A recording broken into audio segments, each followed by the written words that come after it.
अस्सलाम वालेकुम स्टूडेंट्स। जी इंशाल्लाह आज ये ख़त्म हो जाएगा चैप्टर हमारा और बड़े परेशान हो गए आप भी, काफ़ी दिन हो गए और ख़त्म नहीं हो रहा हमसे। तो इंशाल्लाह it's gonna be finished today. जी व्हेन चिप्स, ये ज़रा देख लें, ये यहाँ से है जी, लेट मी मार्क इट, यहाँ से, ठीक है।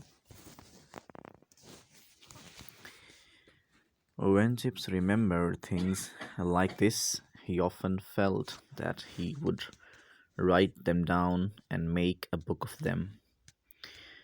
When Chips remembered things like this, तो हमने कल बहुत सी बातें पढ़ी चिप्स के बारे में कि चिप्स को क्या क्या याद था अपनी प्रीवियस लाइफ में। तो वो कहता है कि जब चिप्स जो है ना, चिप्स को ऐसी कोई अनोखी सी बातें याद आती ना, ब्रुकफील्ड के स्टूडेंट्स के बारे में, टीचर्स के बारे में, और लोगों के बारे में, जंगों के बारे में कोई बातें याद आती, तो वो सोचता, जब वो इन बातों को याद करता तो महसूस करता कि भाई he would write them down and make a book of them, कि वो इनको लिख देगा और एक किताब बनाएगा।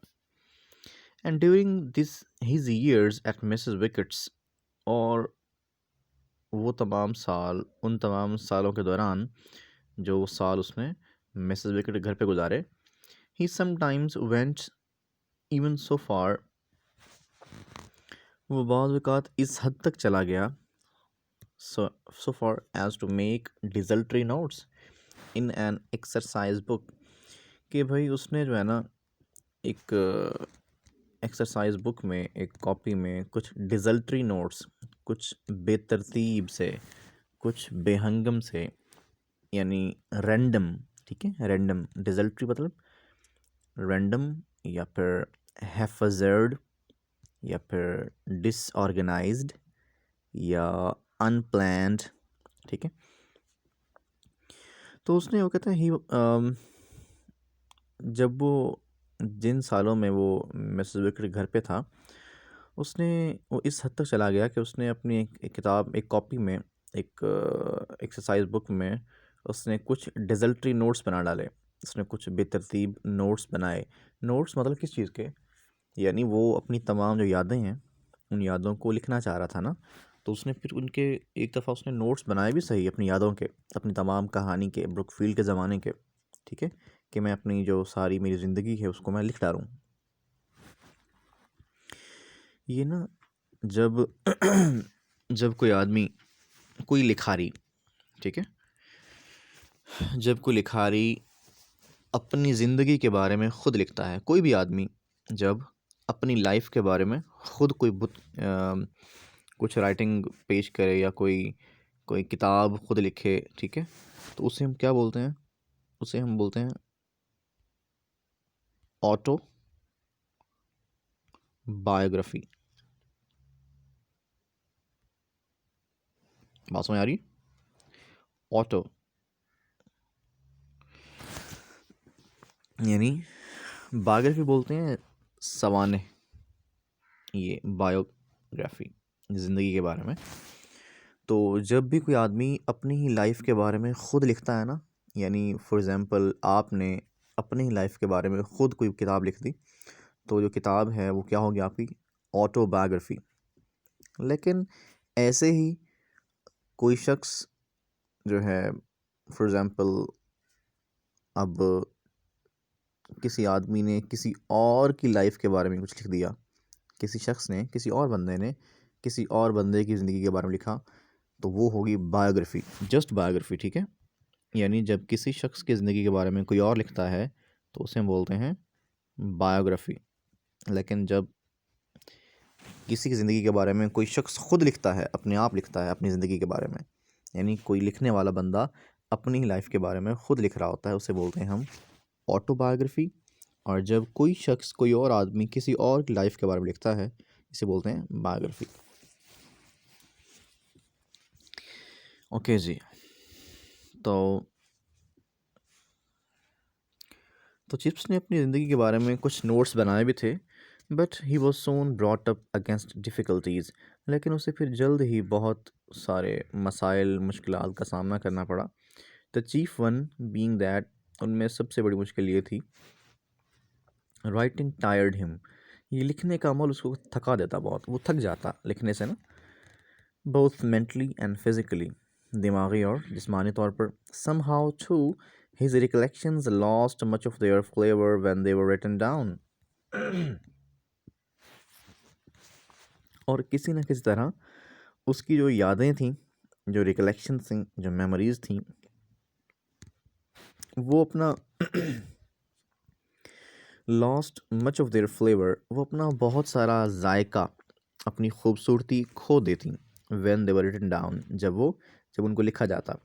यानी ऐसा ही होगा कि जब जो वो कहता है कि जब मेमोरीज, जो उसकी यादें थीं, जो वाक़यात थे, जब तक उसके दिमाग में थे, जब जब उनको वो सोचता था तो बहुत अच्छा लगता था।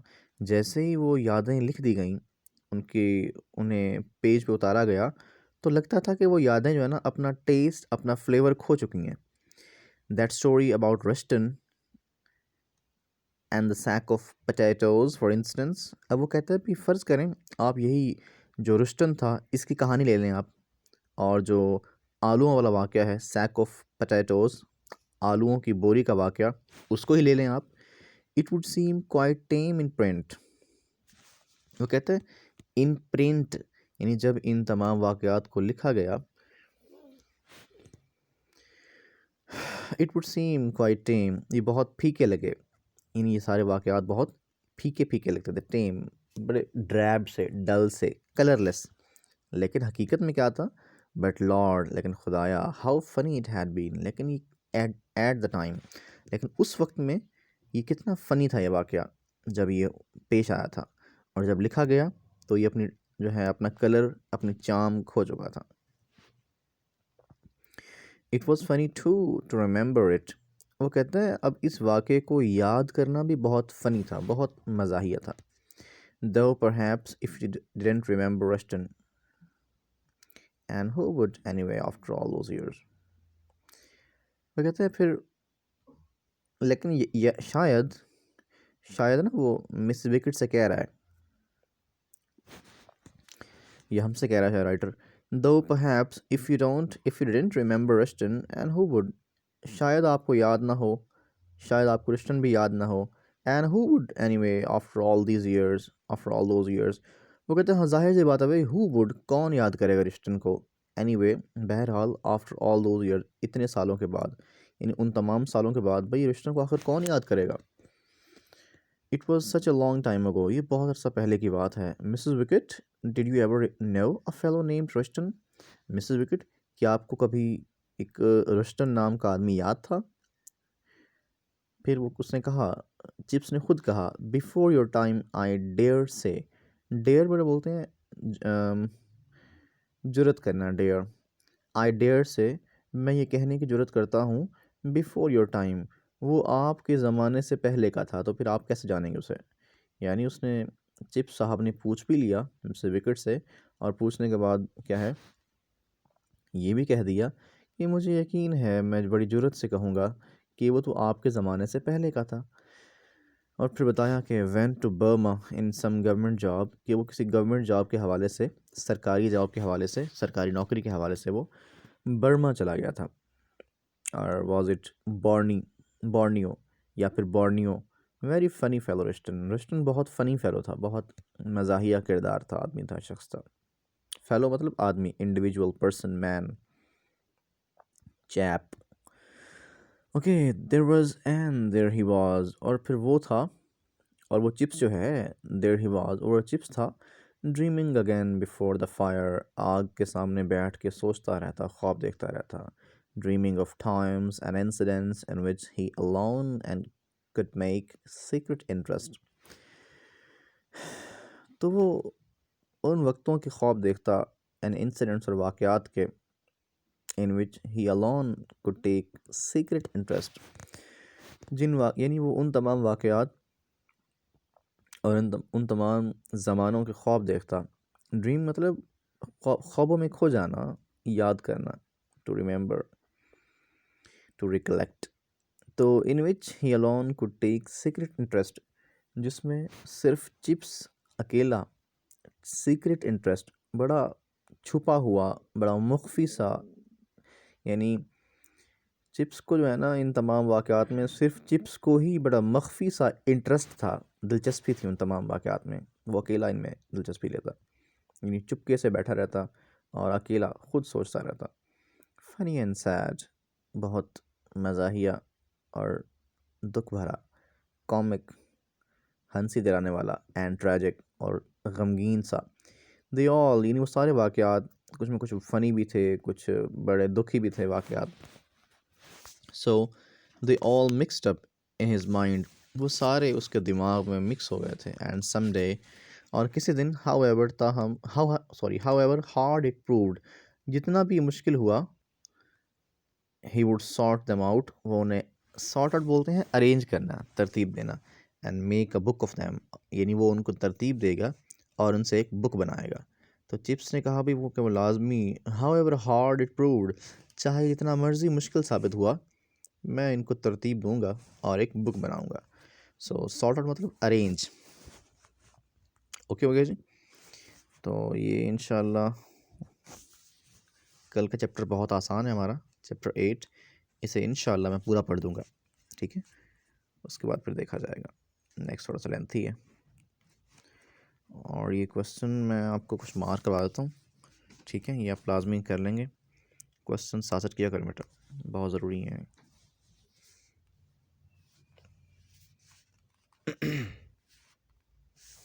सॉरी जी। तो क्वेश्चन हम देखते हैं इसके, आज मैं आपको ना दोबारा क्वेश्चन मार्क करवा रहा हूँ सारे इसके, ठीक है। जो भी क्वेश्चन हैं ना सारे आप दोबारा मार्क कर लें, शायद किसी के मिस हो गए हों। तो क्वेश्चन नंबर 1 नोट कीजिएगा, what memories of Katherine haunted Chips, ठीक है, ये पहला क्वेश्चन। इसके बाद जी सेकंड क्वेश्चन था, how much interest did Katherine take in school functions, okay. और जी question number 3, very important question, how did Katherine urge Chips to forgive the students, okay. और इसके अलावा जी, हाँ जी, question number 6, did Katherine always plead Chips for leniency,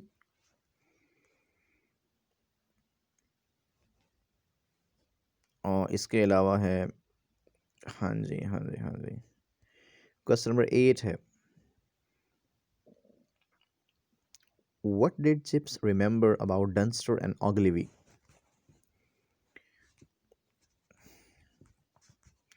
question number 9 कर लें, लाजमी कर लें, वेरी इंपॉर्टेंट है, हु वाज ऑग्लिवी। और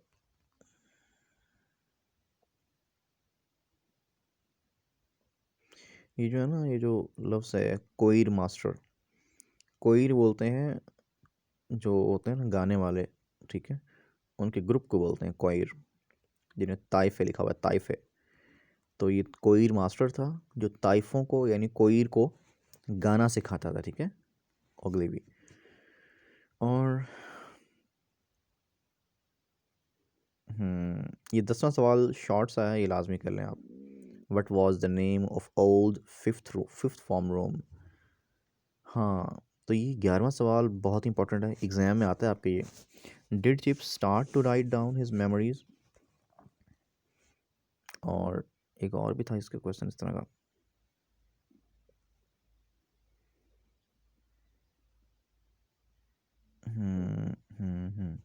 चलिए 12वां भी कर लें, why did mister chips not right a book about his life at Brookfield school. और आखिरी सवाल जी 13, what did Chips remember about Roston, what did Chips remember about Roston. तो ये क्वेश्चन है, आपके कुछ क्वेश्चन थे, और इसके अलावा ये जो है क्वेश्चन जो 14 है ना, ये 14 एक्स्ट्रा क्वेश्चन है, इंपॉर्टेंट बहुत है, ये एग्ज़ाम में आता है, लेकिन ये एक्स्ट्रा क्वेश्चन है, ये आपके शायद आपके नेक्स्ट चैप्टर में होगा इसके बारे में, तो इसे पढ़ेंगे फिर आपको मार्क करवाएंगे, अभी ना करें आप ये। तो ये सिनोनिम्स भी कर लेंगे इसके आप खैर से। ओके जी, विश यू गुड लक। अल्लाह हाफ़िज़।